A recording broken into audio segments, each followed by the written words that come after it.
Everyone, welcome back to my YouTube channel. English सीखने के सफ़र में आप सभी का स्वागत है। हम इंग्लिश इसलिए सीखते हैं क्योंकि हमें बाहर लोगों के साथ इंग्लिश में बात करना होता है। क्या होगा अगर हम घर से ही इंग्लिश बोलना शुरू कर दे तो अगर हम घर से ही इंग्लिश बोलने की प्रैक्टिस करेंगे तो क्या आपको लगता है कि हम लोगों के सामने बात करने में अटकेंगे? शायद ही अटकेंगे, क्योंकि अगर आप घर पर अच्छी इंग्लिश बोल लेते हैं तो बाहर इंग्लिश बोलने में आपको ज़्यादा परेशानी नहीं होगी। इसलिए आज की वीडियो में मैं आपके लिए लेकर आई हूँ किचन से रिलेटेड इंग्लिश सेंटेंसेस, जिसमें आप खाना पकाने से लेकर काटने, छीलने, भूनने, तलने, हर तरह की चीज़ें जो कुकिंग और किचन से रिलेटेड है वो सीखने वाले हैं। अब आप ये बिल्कुल मत सोचिएगा कि हम किचन में जाते नहीं हैं तो ये वीडियो हमारे लिए काम की नहीं है। ये वीडियो सिर्फ हाउस वाइफ के लिए नहीं है बल्कि सभी लोगों के लिए है, क्योंकि चाहे आप खाना बनाते हो या नहीं बनाते हो, अगर आपको इंग्लिश सीखना है तो आपको हर तरह के सेंटेंसेस आने चाहिए। तो किचन में यूज़ होने वाले सेंटेंसेस को सीखने के लिए रेडी हो जाइए। English in kitchen. पहला शब्द है गूंधना। जैसे आटा गूंधना, तो गूंधने को इंग्लिश में बोलते हैं नीड, KNEAD। के यहाँ पर साइलेंट है इसलिए इसे हम बोलेंगे नीड। जैसे अगर आपको बोलना है आटा गूंध लो तो इसे आप इंग्लिश में बोलेंगे knead the dough, knead the dough, आटा गूंध लो। अगला है बेलना। इसे इंग्लिश में बोलते हैं रोल या रोल आउट। जैसे आपको बोलना है मैं चपाती बेल रही हूँ, I am rolling the chapati, I am rolling the chapati. या आप ऐसे भी बोल सकते हैं I am rolling out the chapati, I am rolling out the chapati. सेकना। सेकने को इंग्लिश में बोलते हैं बेक। जैसे मैं चपाती सेक रही हूँ, I am baking the chapati, I am baking the chapati. जैसे आटे की हम छोटी छोटी लोइयां बनाते हैं तो उसे हम इंग्लिश में बोलते हैं स्मॉल बॉल्स, स्मॉल बॉल्स। जैसे अगर आपको बोलना है आटे की छोटी छोटी लोइयां बना लो तो आप इसे इंग्लिश में कैसे बोलेंगे? Roll the dough in small balls, roll the dough in small balls. अगला शब्द जो हम कुकिंग में अक्सर यूज करते हैं पलटना। पलटने को इंग्लिश में बोलते हैं फ्लिप, फ्लिप। जैसे चपाती को पलट दो, flip the chapati, flip the chapati. अगला शब्द है खाना पकाना। खाना पकाने को इंग्लिश में बोलते हैं कुक, कुक। जैसे अगर आपको बोलना है मैं खाना पका रही हूँ या मैं खाना पका रहा हूँ तो आप इसे इंग्लिश में कैसे बोलेंगे? I am cooking food, I am cooking food. अगला शब्द है छानना। छानने को इंग्लिश में सिफ्ट भी बोलते हैं, सीप भी बोलते हैं और स्ट्रेन भी बोलते हैं। स्ट्रेन हम कब बोलेंगे? जब हम किसी लिक्विड को छानते हैं, जैसे चाय वगैरह, तब हम बोलेंगे स्ट्रेन। जैसे अगर आपको बोलना है चाय छान लो तो आप इसे इंग्लिश में कैसे बोलेंगे? Strain the T, strain the T.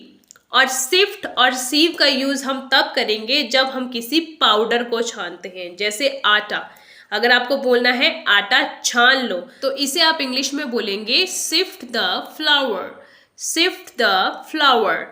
एक चीज आपने ध्यान से सुननी है, FLOUR, ये फ्लोर नहीं है, इसे हम बोलेंगे flour. Okay, sift the flour, आटा छान लो। या आप इसे ऐसे भी बोल सकते हैं सीव द फ्लावर, सीव द फ्लावर। आप दोनों वर्ड यूज कर सकते हैं। अगला शब्द है तलना। तलने को इंग्लिश में कहते हैं फ्राई, फ्राई। जैसे अगर आपको बोलना है पकोड़े तल दो तो इसे आप इंग्लिश में बोलेंगे fry the fritters, fry the fritters. पकोड़े को इंग्लिश में बोलते हैं फ्रिटर। ओके, और तलने के लिए हम वर्ड यूज कर रहे हैं फ्राई का। पकोड़े तल दो, फ्राई द फ्रिटर्स। अब हम फ्राई भी दो तरह से करते हैं, एक होता है हल्के तेल में तलना और एक होता है गहरे तेल में तलना। अगर आपको कहना है हल्के तेल में तलना तो इसे हम इंग्लिश में बोलेंगे शैलो फ्राई।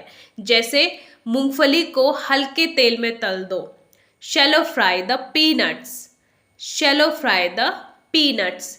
अगर आपको बोलना है गहरे तेल में तलना तो गहरे तेल में तलने को इंग्लिश में बोलते हैं डीप फ्राई।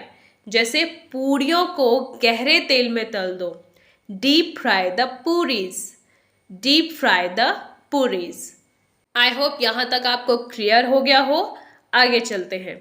अगला शब्द है कद्दूकस करना। कद्दूकस करने को इंग्लिश में बोलते हैं great, great.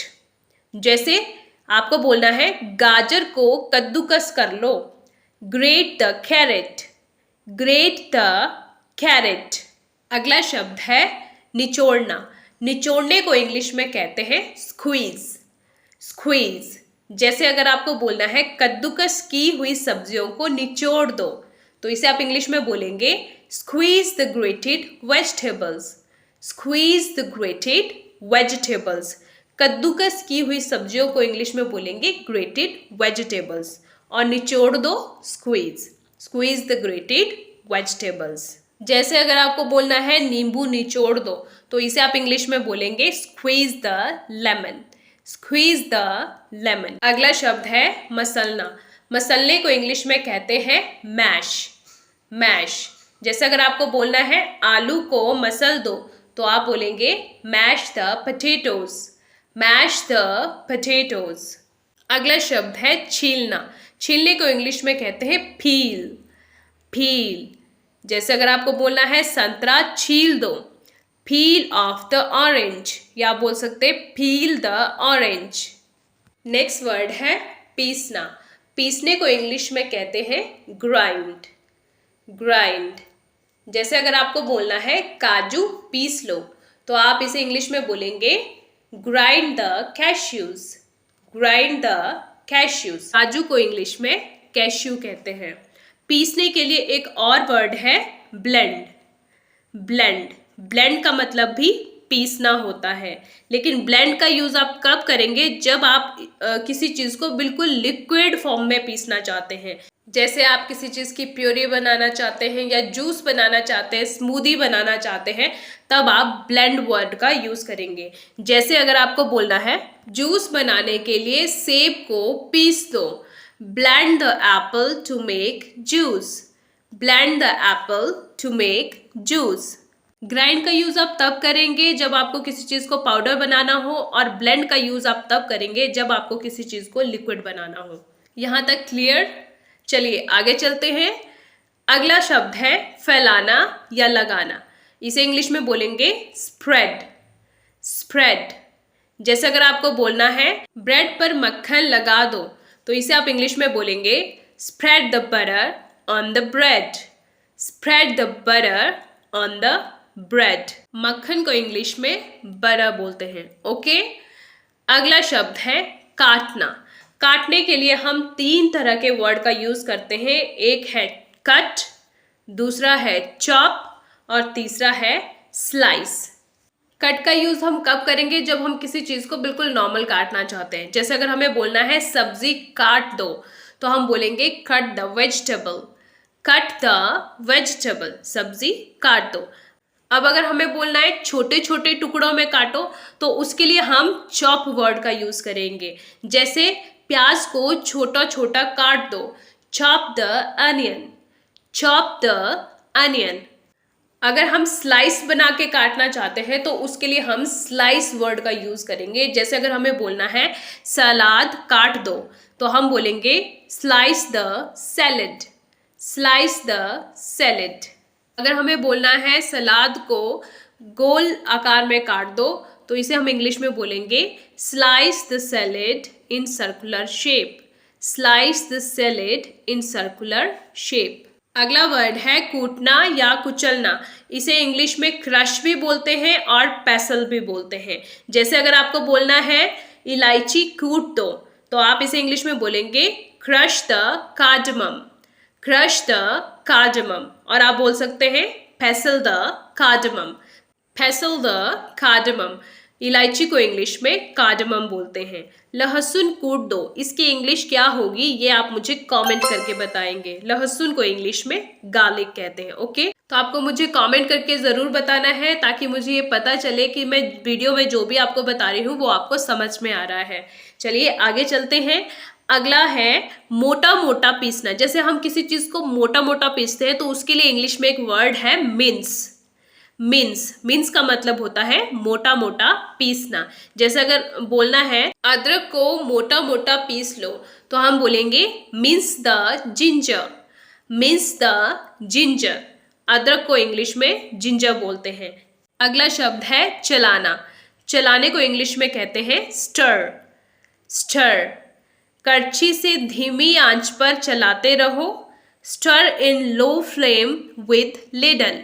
Stir in low flame with Lidl.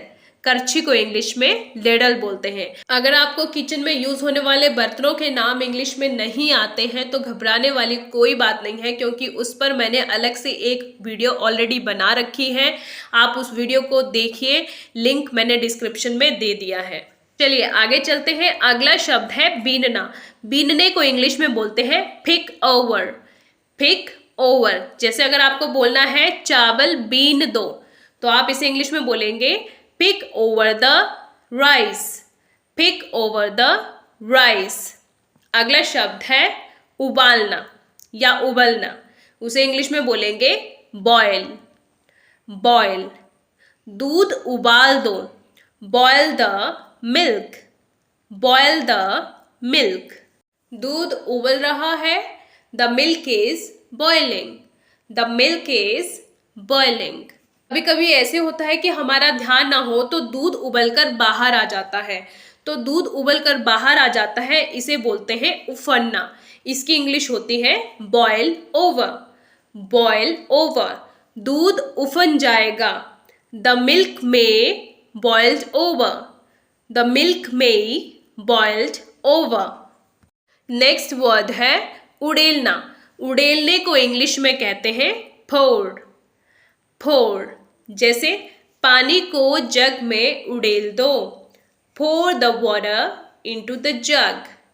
Pour the water into the jug. घोलना। घोलने को इंग्लिश में कहते हैं डिसॉल्व। डिसॉल्व। जैसे चीनी को पानी में घोलो। Dissolve the sugar in water. Dissolve the sugar in water. भिगोना। Soak. Soak.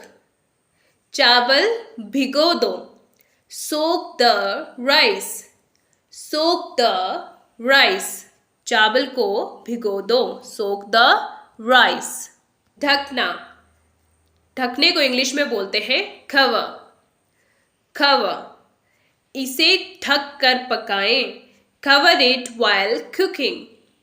Cover it while cooking। फेंटना। फेंटने को इंग्लिश में कहते हैं whisk। whisk।